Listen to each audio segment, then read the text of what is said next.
We shared nearly 4 years together, a bond that began in our last year of college. She was immersed in graphic design, while I was navigating the world of business studies. What started as light-hearted chats over coffee in the campus cafeteria grew into endless late-night phone calls. We became each other's constant, dreaming about future adventures, family traditions, and even the names we'd give our children. It all felt so certain, like a promise carved in stone. A year after we graduated, I proposed to her.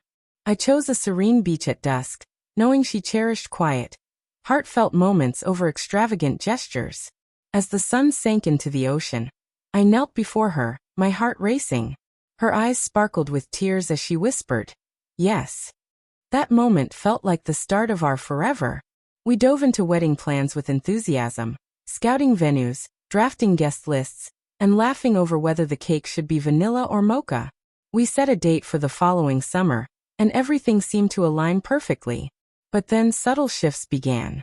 Her replies to my texts grew sporadic, and she missed appointments with our wedding planner without explanation.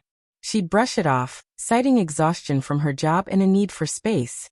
When I asked if she was okay, she'd nod with a faint smile that never quite reached her eyes. One night, I came home to find her sitting on the couch in an unsettling stillness. No music, no distractions, just her and the quiet. She looked at me, her eyes heavy with something unspoken, and said, "We need to talk." My heart sank. I knew what was coming. "I'm not ready for marriage," she said softly. "I need time. I'm not sure this is what I want." I took a deep breath, steadying myself, and simply said, "Okay." Her eyes widened, as if she'd expected me to plead or unravel, but I stayed calm.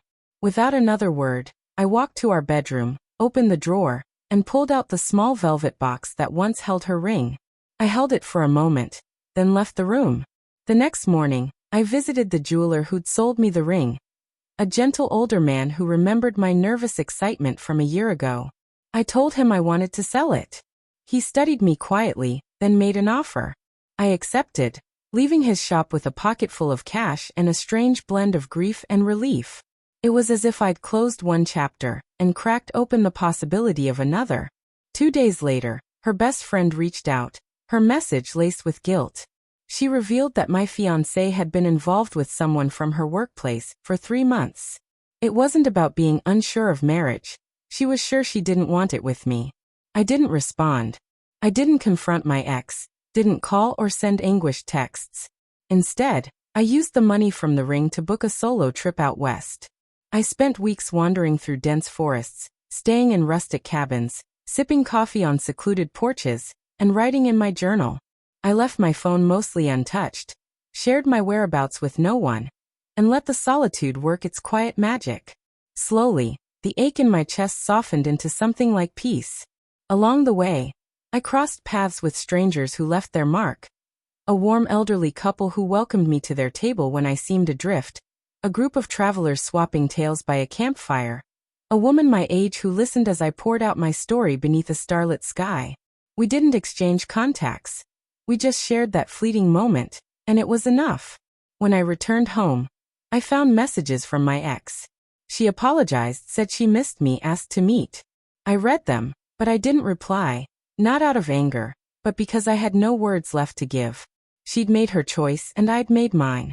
Some seek closure in heated arguments or tearful confessions, but I found mine elsewhere. It came in the rustle of leaves on a solitary hike, in the weight of a packed bag, in the sale of a ring, in the hum of a plane taking off. It came in choosing to move forward, without looking back. And so I did.